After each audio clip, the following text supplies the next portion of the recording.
শাইখুল হাদিস আজিজুল হক রহমাতুল্লাহি আলাইহির লং মার্চের ইতিহাস পৃথিবীতে ইতিহাস হয়ে থাকবে। প্রয়োজনে দেশের ইসলামপন্থী আল্লামা মামুনুল হক সহ যত ইসলামী দল রয়েছে সমস্ত দল ঐক্যবদ্ধভাবে আরো একটি লং মার্চ করতে প্রস্তুত হয়ে যাব ইনশাআল্লাহ। মুসলমানরা ঐক্যবদ্ধ হন। প্রিয় ভাইরা, ভারতের পশ্চিমবঙ্গে মুসলমানদের উপর তারা যেভাবে অত্যাচার করতেছে, এটা তাদের এই মূর্খতা এবং তাদের এই ভ্রষ্টতার আমরা তীব্র নিন্দা জানাই। মুসলমানদের ইতিহাস যুগে যুগে রক্ত দেওয়ার ইতিহাস। 1947 সালে এই ভারত স্বাধীন করা হয়েছিল। যে পরিমাণ রক্ত দিয়ে 1971 সালে এই বাংলাদেশ স্বাধীন করা হয়েছিল, যে পরিমাণ রক্ত দিয়ে তার চাইতে লক্ষ কোটি গুণ বেশি রক্ত ক্ষয় হয়েছিল পৃথিবীতে ইসলাম প্রতিষ্ঠিত করতে। জুড়ে বলেন ঠিক কিনা?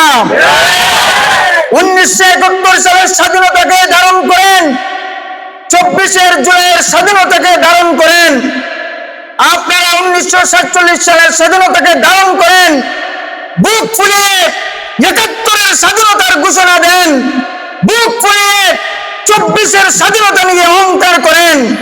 আমরা তো বলি ইসলামকে প্রতিষ্ঠিত করতে যে পরিমাণ রক্ত ক্ষয় হয়েছিল তার অহংকার আমরা কিভাবে না করে থাকি। ইসলামের স্বাধীনতা আমাদের রক্ষা করতে হবে, মুসলমানের ঐতিহ্য আমাদের রক্ষা করতেই হবে। জিরো বলেন ঠিক কিনা? আমরা আমাদের মুসলমানের ঐতিহ্য রক্ষা করতে হবে। ভারতের পশ্চিমবঙ্গে যারা মুসলমানের উপর অমানবিক নির্যাতন করতেছেন, আমরা বাংলাদেশের পক্ষ থেকে তাদের প্রতি তীব্র নিন্দা জানাই। পরিষ্কার ভাষায় বলতে চাই, মুসলমানদের যুদ্ধ করতে হলে কোনো অস্ত্র লাগে না। শাহজালাল মুজাহিদি এমনই সিলেট এসে তাকবীরের ধ্বনি দিয়েছিলেন, কোনো অস্ত্র লাগেনি, শুধু আল্লাহু আকবারের ধ্বনিতেই রাজা গৌর গোবিন্দের সাততলা ভেঙ্গে তছনছ হয়ে গিয়েছিল। আমরা বিশ্বের মুসলমানরা যদি ঐক্যবদ্ধ হয়ে শুধু নারে তাকবীর আল্লাহু আকবারের ধ্বনি দেই, তোমরা বাতিল যত অপশক্তি আছো তোমাদের সমস্ত শক্তি ভেঙ্গে তছনছ হয়ে যাবে। এজন্য ভারতের পশ্চিমবঙ্গে মুসলমানদেরকে অত্যাচার করবেন না, মুসলমানদের উপর অমানবিক নির্যাতন বন্ধ করুন। যদি মুসলমানের উপর অমানবিক নির্যাতন বন্ধ করা না হয় তাহলে মনে রাখবেন, আমরা শাইখুল হাদিস আজিজুল হক রহমাতুল্লাহি আলাইহির উত্তরসূরি, আমরা আমিনের উত্তরসূরি, আমরা প্রিন্সিপালের উত্তরসূরি হয়ে আমরা বাংলাদেশ থেকে ভারতের পশ্চিমবঙ্গের দিকে আমরা যাত্রা করব। তোমরা শোনাও